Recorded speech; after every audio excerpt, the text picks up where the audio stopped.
My name is Sarah Amundsen, and I chose to do my research presentation on the one and only Alexander Calder. With his father being a sculptor and his mom a painter, Calder started making art from the early age of 11 up until he died at age 78, ending the most prolific and innovative artistic career of the 20th century. Now, the entirety of Calder's career is unique and innovative, so although I will try and not make this a biography, every phase of his life is inspiring. While working and going to school, Alexander found a job painting for the National Police Gazette, which sent him straight to the Ringling Brothers in the Barnum and Bailey Circus. It was there that he watched and sketched for the circus, soaking in every ounce of entertainment. It wasn't long before Calder created his own circus performance that he could put on for friends. Fashioned from wire, wood, metal, cloth, yarn, paper, cardboard, leather, string, rubber tubing, corks, buttons, rhinestones, pipe cleaners, and bottle caps, whatever he could find, the artist made many performers, animals, and props, all to be manipulated manually by Calder. The 2-hour circus performance was small and could be packed into trunks, taking his performance art wherever he went. He loved to perform for friends and peers in his home, and eventually performed in Paris and New York. It's at this time in Calder's life we see his passion for art grow and find his true motivation for creating. He was a skilled painter and a trained engineer, but he craved movement and experience. The circus gave people unique memories of Calder's art because every performance was unique. The circus is where Calder found his inspiration. Once Calder was done with his circus, he was sure that sculpture would better translate his art than painting would.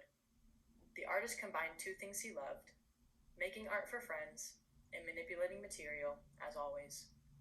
His innovative method for sculpting, bending, and twisting wire into three-dimensional drawings in space made him a pioneer of the wire medium.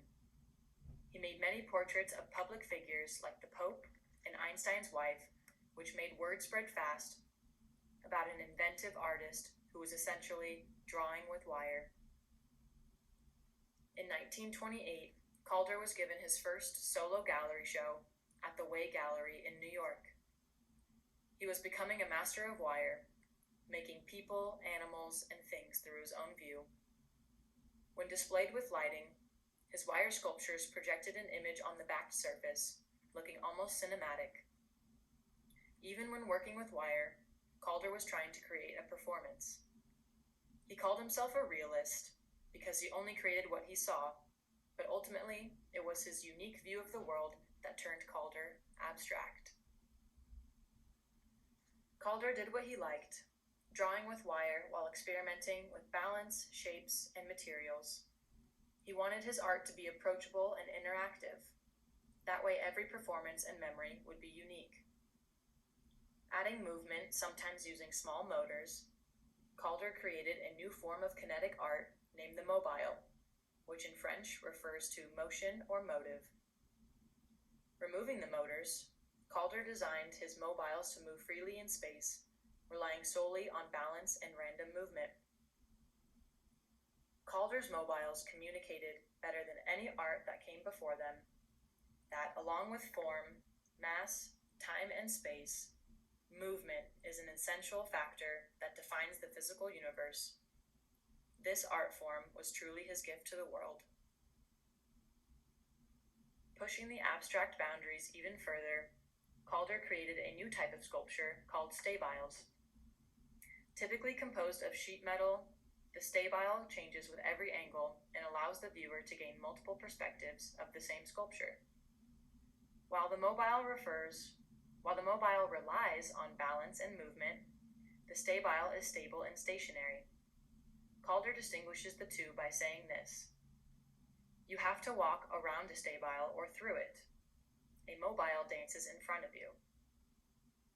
From the circus to the stabile, Alexander Calder made art that gave viewers a unique performance. He truly achieved his goal to, quote, lift the figures and scenery off the page and prove undeniably that art is not rigid. Finding that balance between shapes and movement, Alexander Calder's art had become the absolute purity of abstraction. His creations went straight to the galleries, and he was commissioned for many public works. The fountain we see on the bottom right was commissioned by the Spanish Republic government for the 1937 World Exhibition in Paris.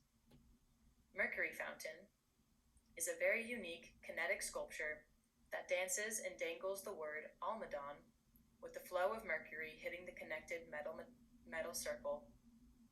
This fountain is a result of Calder's love for performance, balance, random motion, and chance. He was successfully capturing genuine living moments and giving everyone the opportunity to experience it. A big push in Calder's career was the universe and the unknown around us.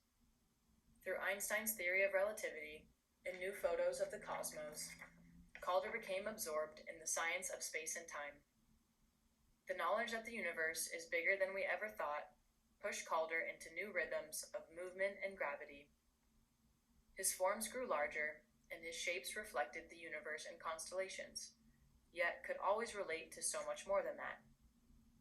He obsessed over the idea that space could be warped, but time could not. I love seeing his art in open space. The size of his sculpture gives perspective on the size of the universe. There is something so cool about his abstract shapes and bright colors disrupting the dull world around it. The artist's imagination through sculpture looks almost musical, like they are finding notes as we look at them. Alexander Calder accomplished what we are all trying to do. He combined his own worldviews with innovation and passion to find success. Through trial and error, the artist never stopped creating and managed to invent his own personal style. Ending his legacy with over 20,000 works of art, Alexander Calder gave us 2 new art forms and inspired every artist who came after him. In my personal opinion, he is one of the best, if not the best, to ever do it. And we're excited. Thank you so much. Hope you enjoyed.